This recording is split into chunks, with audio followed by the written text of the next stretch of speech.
Hey, Khaki Springboks Adventures Down Under. Dit is nou episode 1. Welkom in 2022. Dis die 1 Januarie 2022. 1st of January 2022. And I'm starting my channel for adventures, caravanning, everything technical that you need to know about caravanning. Daai tegniese goed, né? Lekker.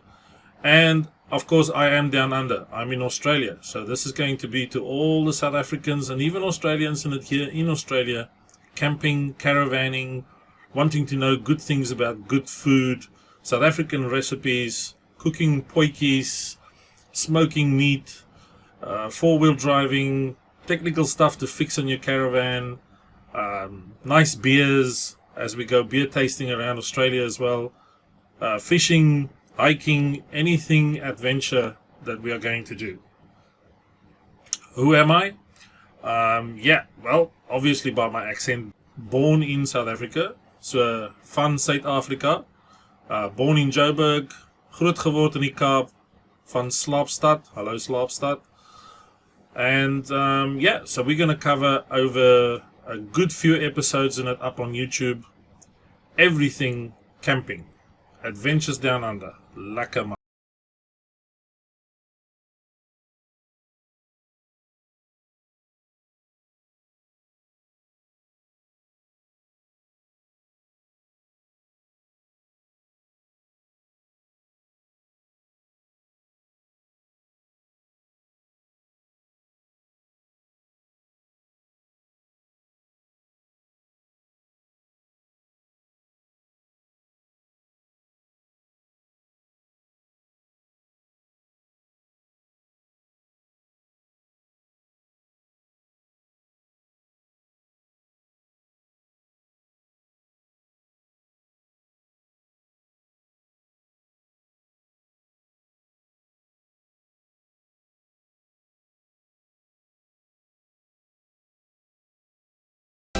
Anything technical we will cover as best as we can.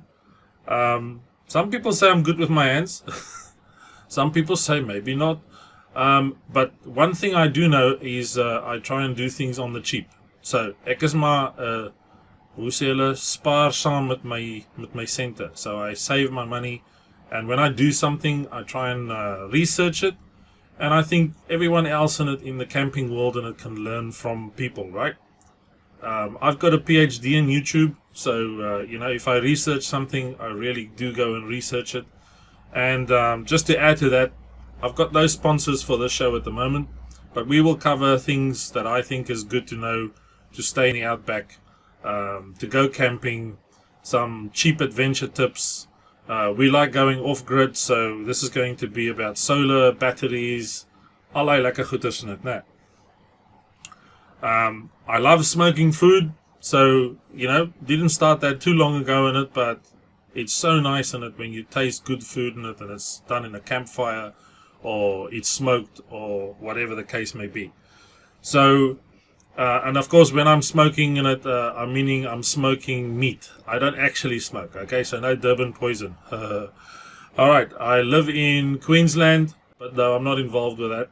But no sponsors, and yeah, we'll just go and talk about caravanning stuff, okay?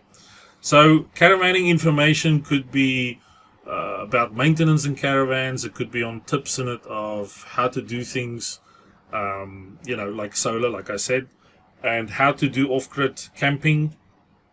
And we'll talk about beers. I like whiskey myself in it, but, you know, we'll cover everything in it from Bandi Ramana to you name it. And like I said, sometimes I'm probably going to mention some manufacturing things in it, but I don't know how we'll fare with that on YouTube. The thing is, I've got no sponsors. This is just my personal channel, and I'm just doing things myself, okay? So at this stage, hello sponsors, maybe someday I'll get some sponsors in it, but this is the start, okay? Episode 1. En onthou.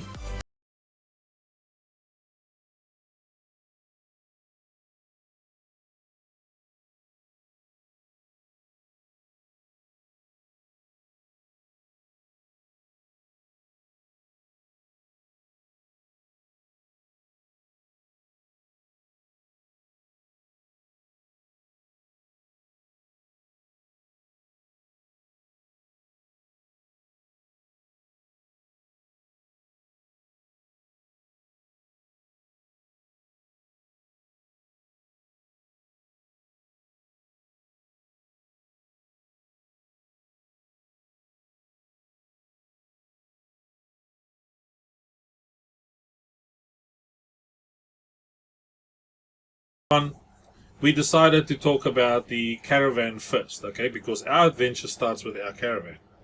We didn't just get a caravan, we had to go and search for a caravan. But we bought our caravan probably at the right time. We'd been looking for a caravan, and we bought one at the beginning of the whole COVID kickoff. So we were probably lucky at the time that we went to go and search. But, you know, we didn't go and buy the most expensive caravan out there. In fact, our budget was pretty low. So we had to go and find something in it that suited our budget and that we could, you know, then potentially upgrade or change things on or whatever. So that's what I want to talk about in this episode 1, is maybe the things that you need to consider when you buy a caravan and think about before you just go on to the cost. I don't want to put people off in it. I want to actually explain to you that you could do things. You could do maintenance yourself. And by guidance of programs like these, maybe we can cover things in it that if people are a bit scared in it, you know, that makes you a little bit more at ease. Okay? So, let's get on with it. So for us, the caravanning started in it, you know, with personalizing the caravan for ourselves. So maybe we wanted to do stuff like decal, okay? Personalize it so it looks nice for us and meant something that's personalized in our own, what do you call it, artistic impression or whatever, okay? My wife's really good with this, so she made us a nice, that Australia picture that you saw on the previous slide. She cut that out in it on her cry-cut or cricket or however you want to call it, and we pasted that on the front in it. So that made a beautiful personalized decal for us in it, okay? I also wanted to go off-grid. So for me, personally, it wasn't just getting the caravan. For me, I wanted to change this caravan so that we did not rely on the normal campsites and the expensive pricing and whatever in it. So for me, the extra money to plow into getting us off-grid in it is worth it, because over time that is the payback in it. You're not paying for expensive places, and you can also go to places in it where, you know, not all of the crowds are, and spend a lovely weekend in it, in a quiet spot in it, and be self-reliant. Okay, so for me personally, it was important to put in some sort of battery off-grid system and whatever. So we'll cover what I did in it later on in the episode. You're going to have to do some maintenance, okay? Now, whether you pay someone to do the maintenance or not in it, like I said, I'm Mr. Brooks here, okay? I have a little bit of mechanical know-how, probably more than most people, because I've worked on cars and things in it over the years.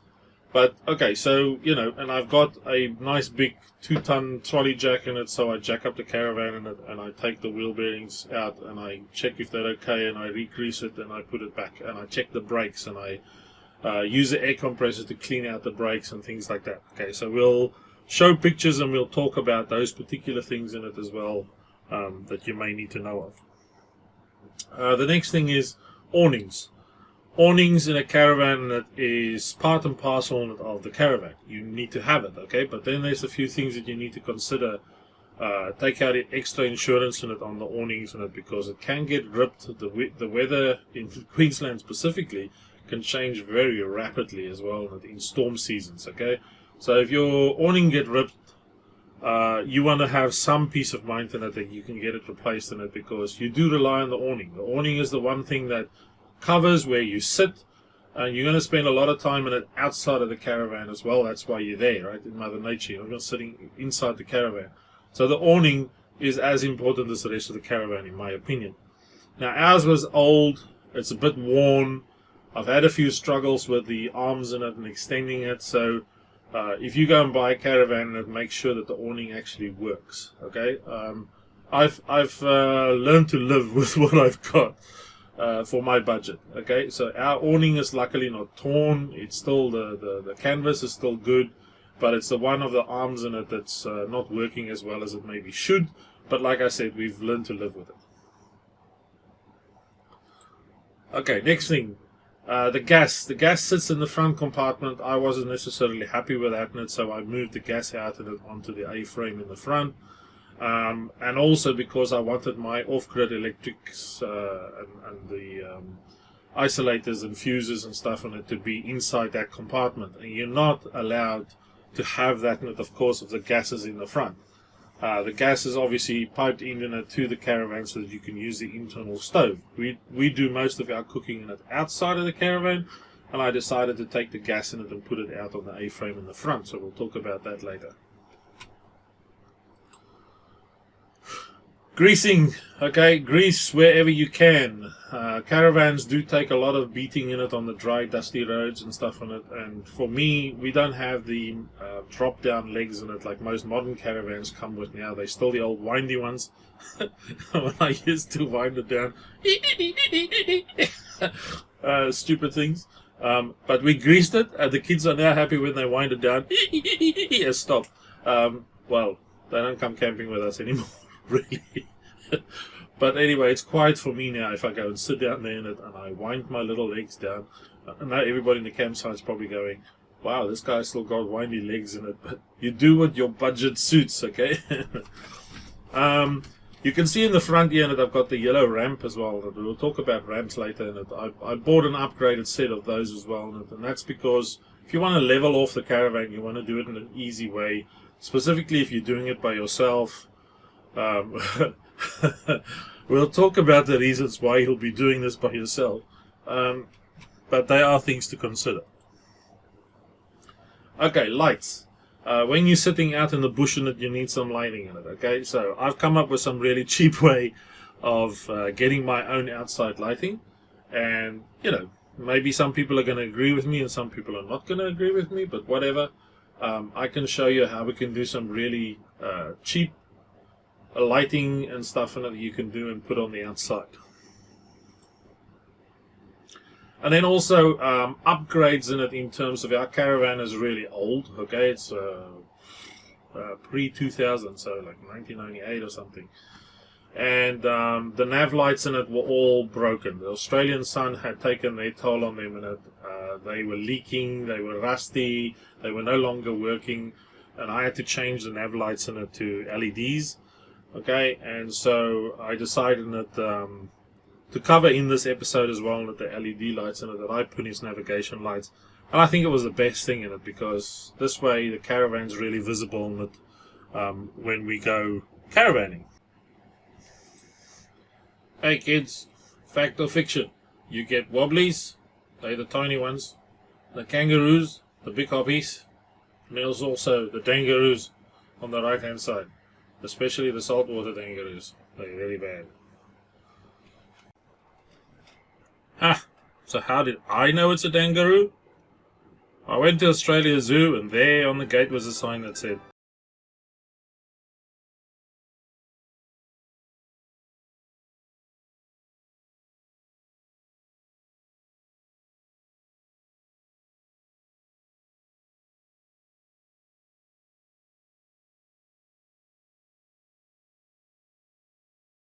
to make sure the car I bought, the lighting system in it actually worked in it as well. So there is a number of different kind of trailer plugs in it on the market, and if you, like I said, I've got the PhD in YouTube. If you go and have a look in it, you will see so many of those trailer plugs in it and different ones. You can get flat ones, you can get round ones, and of course my lucky draw is I went and I picked a European car. And my car, I have to actually use a round pin. So it goes from a flat 7-pin like this to an actual round pin on the back of my car. These are all things in it, of course, the day you go and buy the caravan, you have maybe not considered. So when you go and do the potential purchase to the caravan, you're obviously going to go and view it first, right? I would highly recommend you go and view the caravan first. But when you do, go and make sure that if it should be a flat plug or it should be a round plug, what's on the back of your car. If you hand over your money, you want to tow the caravan away, that you can actually do that and take that into consideration, right? And not only that, because I bought a European car and my lights in it did the old disco. So I had someone in it on the old CB radio and it telling me the first time we went away, hey, that guy in the caravan in it, your lights are having a party out the back. Typical, Aussie response. Hey, mate. Your lights is having a party. So I called him back and said, thanks mate, I know about it and I'll sort it out. Okay, at the end of the day, I had to actually change the lights to LEDs because the old incandescent ones in it that was in there, well, they were just, like I said, rusted and falling to bits. One of the lenses actually sort of split and part of the lens fell off. And so I had to replace the lights in it at the back as well. So not only the navigation lights, I also replaced the tail lights. But anyway, there you go. So just a closer look in it at the decal that my wife cut and it through a cry cut. So we put this on the front to personalize our caravan. I think it's really lovely. Maybe when you pause the video and you have a look at it and see what you spot that's missing in it in the Australian map in it. Haha, trivia for you. Okay, but there's one of the animals that's actually missing in this little trivia in it of the Australian map. Anyway, moving on. And then my wife made the one in it. I know this is very blurry, so she's, we'll show you this in a clearer picture later on in it. But life's a beach. We did that one for the back of the caravan. So we have personalized our caravan for ourselves, right? If you do something like that as well, maybe if you don't have a cry cut or you don't want to buy the vinyl, which is fairly expensive, it's obviously UV type of vinyl, then maybe you can go to a place in it where someone can cut it out for you. Okay, so, but my wife is very handy with that. She cut it all out. It took hours and hours of work. It's actually not that simple to do. But she did a lovely job of it, and I'll put a clearer picture of it later on. You can also see I put a security camera on the back.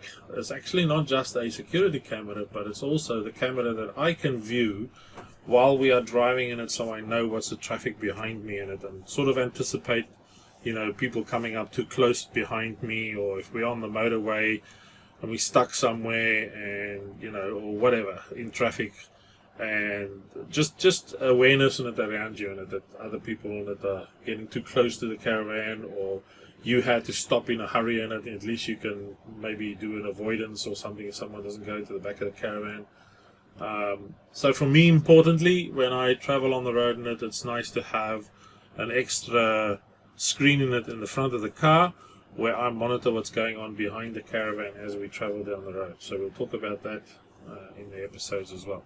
Okay, so a couple of things to be aware of. Personalize it for yourself. At the same time, and make sure all the lights in it on the caravan is actually working. Make sure you've got the right connections, flat or round pin.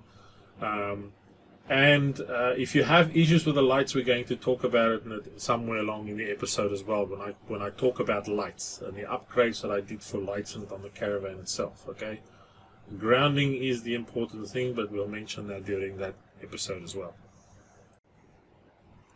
So look, I don't endorse any of these specific lights in it that you see in the little extract here that I've got from the LED lights sold on eBay or whatever.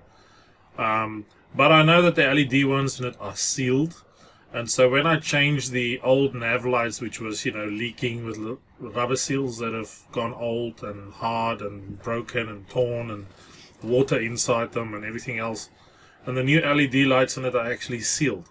So all you need to do, what I did, was silicone, not silicone, using a actual silica or whatever they call it, sealant around it, just so that water doesn't get in behind the light, where the wire would then eventually go into the caravan's inner sheeting in it. So when I removed the old ones in it, I just made sure I sealed up the holes, and the LED light sits over those holes in it then, obviously. So for extra protection, I just put a little bit of sealant around the lights. But they come molded, sealed LED lights.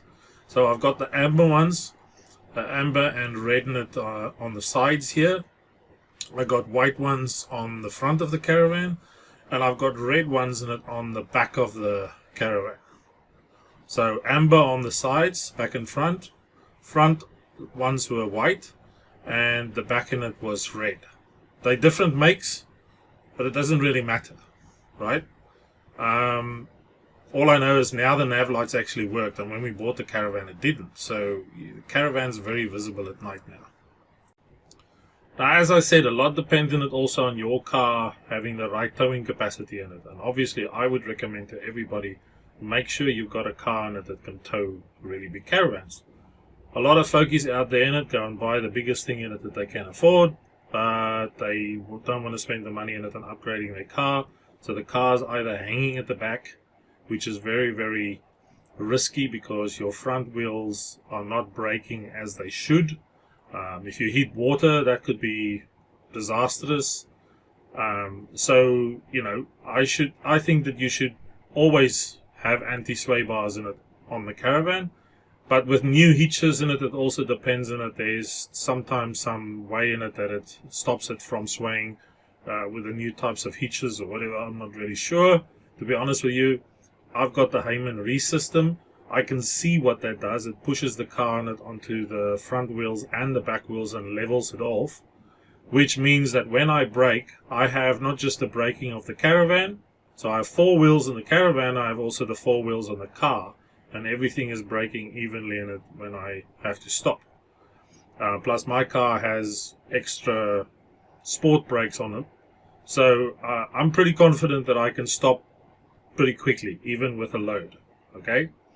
A lot of cars already struggle to pull the load of the Caravan.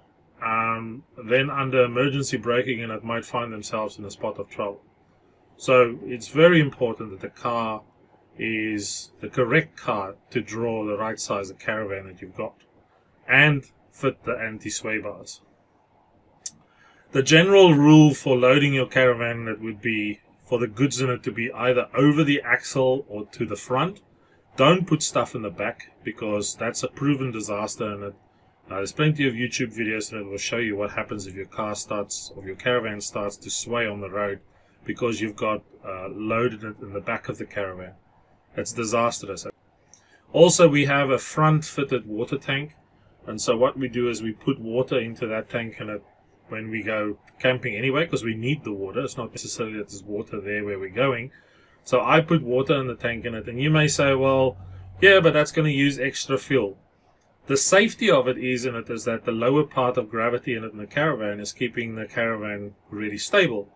So we've now towed the Caravan in it near and far, and the Caravan sits 100% straight behind my car and doesn't sway one little bit.